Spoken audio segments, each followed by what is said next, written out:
ಇತ್ತೀಚಿನ ದಿನಮಾನಗಳಲ್ಲಿ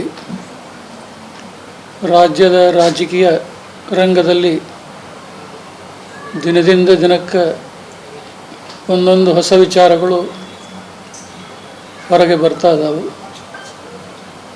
ಇಂಥ ಸಂದರ್ಭದಲ್ಲಿ ಈಗಾಗಲೇ ಈ ನಾಡಿನ ಅನೇಕ ಮಠಾಧೀಶರು ತಮ್ಮ ಅಭಿಪ್ರಾಯಗಳನ್ನು ವ್ಯಕ್ತಪಡಿಸಿದ್ದಾರೆ. ಅತ್ಯಂತ ಜವಾಬ್ದಾರಿಯ ಸ್ಥಾನದಲ್ಲಿರುವಂಥ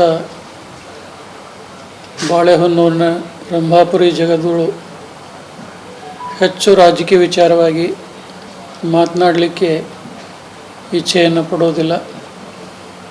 ಆದರೂ ಸಹ ಕೆಲವು ವಿಚಾರಗಳನ್ನು ಅನಿವಾರ್ಯವಾಗಿ ಹೇಳಲೇಬೇಕಾಗ್ತಾ ಇದೆ.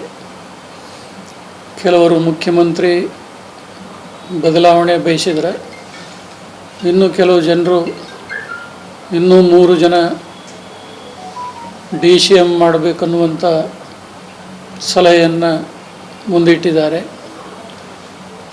ಬಹುಶಃ ಕಾಂಗ್ರೆಸ್ ಪಕ್ಷ ಗ್ಯಾರಂಟಿ ಯೋಜನೆಗಳ ಮೂಲಕ ಜನರನ್ನು ತಮ್ಮ ಕಡೆಗೆ ಸೆಳೆದು 135 ಸ್ಥಾನಗಳನ್ನು ಪಡೆದು ಪ್ರಬಲ ಪಕ್ಷವಾಗಿ ಹೊರಹೊಮ್ಮಿದೆ. ಈ ಸಂದರ್ಭದಲ್ಲಿ ರಾಜ್ಯದ ಅಭಿವೃದ್ಧಿಗಾಗಿ ಎಲ್ಲ ಸಮುದಾಯದ ಜನರ ಹಿತವನ್ನು ಕಾಪಾಡಿಕೊಂಡು ಹೋಗುವಂಥ ಕೆಲಸ ಆಗಬೇಕಾಗಿತ್ತು. ಆದರೆ ಅವರವರಲ್ಲಿನೇ ಕಿತ್ತಾಟ ನಡೆದಿರುವಂಥದ್ದು ರಾಜಕೀಯ ಕ್ಷೇತ್ರದಲ್ಲಿ ಸ್ವಲ್ಪ ಎಲ್ಲರಿಗೂ ನೋವನ್ನು ಉಂಟು ಮಾಡ್ತಾ ಇದೆ. ಆಯಾ ಪಕ್ಷದ ಹೈಕಮಾಂಡ್ ಏನಿದೆ ಅದನ್ನು ಯಾವ ರೀತಿಯಾಗಿ ನಿಭಾಯಿಸಬೇಕು, ಏನು ತೀರ್ಮಾನ ತೆಗೆದುಕೊಳ್ಳಬೇಕು ಅನ್ನುವಂಥದ್ದು ಅವರಿಗೆ ಬಿಟ್ಟಿರುವಂಥದ್ದು. ಧರ್ಮಪೀಠಗಳು ಏನಾದರೂ ಹೇಳಿದರೆ ಕೆಲವರು ಅಲ್ಲದವರು ಟೀಕೆ ಟಿಪ್ಪಣಿಗಳನ್ನು ಮಾಡ್ಬೋದು, ಇನ್ನು ಕೆಲವರು ಸರಿ ಇರ್ಬೋದು ಅಂತ ಹೇಳ್ಬೋದು.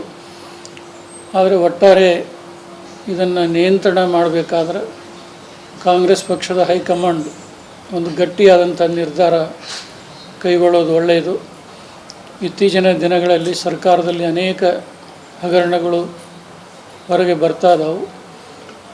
ಬಹುಶಃ ಆ ಹಗರಣಗಳ ಒಂದು ಮುಂದಿಟ್ಟುಕೊಂಡು ವಿರೋಧ ಪಕ್ಷವು ಕೂಡ ಈಗಾಗಲೇ ಅಲ್ಲಲ್ಲಿ ತಮ್ಮ ಪ್ರತಿಭಟನೆಯನ್ನು ಮಾಡ್ತಾ ಇದ್ದಾರೆ. ಮತ್ತು ಜನಸಾಮಾನ್ಯರು ಬದುಕಲಿಕ್ಕೆ ಭಾಳಷ್ಟು ಕಷ್ಟಮಯವಾದಂಥ ವಾತಾವರಣ ನಿರ್ಮಾಣ ಆಗ್ತಾ ಇದೆ. ಹಾಲಿನ ಬೆಲೆ ಆಗಿರ್ಬೋದು, ಮತ್ತು ಪೆಟ್ರೋಲ್ ಡೀಸೆಲ್ ಬೆಲೆ ಆಗಿರ್ಬೋದು, ಈ ನಾಡಿನ ಬೇರೆ ಬೇರೆ ಭಾಗದಲ್ಲಿ ಅಮಾನುಷವಾದಂಥ ಕೊಲೆ ಸುಲಿಗೆಗಳಾಗಿರ್ಬೋದು ಹೆಚ್ಚು ವ್ಯಾಪಕವಾಗಿ ನಡೀತಾ ಇರುವುದನ್ನು ನೋಡಿದರೆ ಭಾಳಷ್ಟು ಕೆಟ್ಟ ಅನ್ನಿಸ್ತಾ ಇದೆ.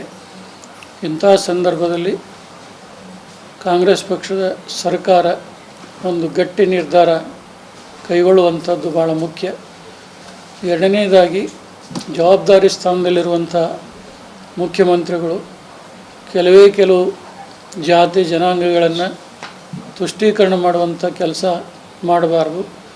ಎಲ್ಲ ವರ್ಗದ ಎಲ್ಲ ಸಮುದಾಯದ ಜನರ ವಿಶ್ವಾಸವನ್ನು ಉಳಿಸಿಕೊಂಡು ಹೋಗಬೇಕಾದದ್ದು ಬಹಳ ಮುಖ್ಯ. ಆದರೆ ಹಾಗೆ ಆಗ್ತಾ ಇಲ್ಲ ಅನ್ನುವಂಥದ್ದು ಮೇಲ್ನೋಟಕ್ಕೆ ಎಲ್ಲರಿಗೂ ಕೂಡ ಗೊತ್ತಾಗ್ತಾ ಇದೆ.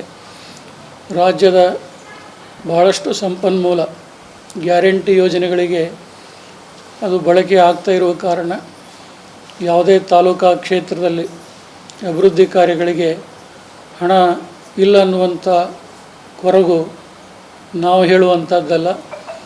ಬಹುಶಃ ಕಾಂಗ್ರೆಸ್ ಪಕ್ಷದ ಅನೇಕ ಸದಸ್ಯರು ಕೂಡ ಶಾಸಕರು ಕೂಡ ಈ ಅಳಲನ್ನು ಮುಖ್ಯಮಂತ್ರಿಯವರಿಗೆ ಮುಟ್ಟಿಸಿದ್ದಾರೆ. ಮೇಲಾಗಿ ಅವರೇ ಹಣಕಾಸು ಸಚಿವರಾಗಿರೋದರಿಂದ ವಿವೇಚನೆಯನ್ನು ಮಾಡುವಂಥ ಅಗತ್ಯ ಇದೆ. ಗ್ಯಾರಂಟಿ ಯೋಜನೆಯಿಂದ ಇದು ಭಾಳಷ್ಟು ಅಧ್ವಾನದ ಪರಿಸ್ಥಿತಿ ಆಗ್ತಾ ಇದೆ. ಜನರಲ್ಲಿ ದುಡಿಮೆಯ ಬಗ್ಗೆ ಆಸಕ್ತಿ ಬೆಳೆಸಬೇಕೇ ಹೊರತು ಅವರನ್ನು ಸೋಮಾರಿಗಳನ್ನಾಗಿ ಮಾಡಲಿಕ್ಕೆ ಸರ್ಕಾರ ಮುಂದಾಗಬಾರ್ದು. ಯಾಕೆಂದರೆ ದುಡಿಮೆ ಇಲ್ಲದೆ ಮನುಷ್ಯ ಬೆಳವಣಿಗೆ ಆಗಲಿಕ್ಕೆ ಸಾಧ್ಯ ಇಲ್ಲ.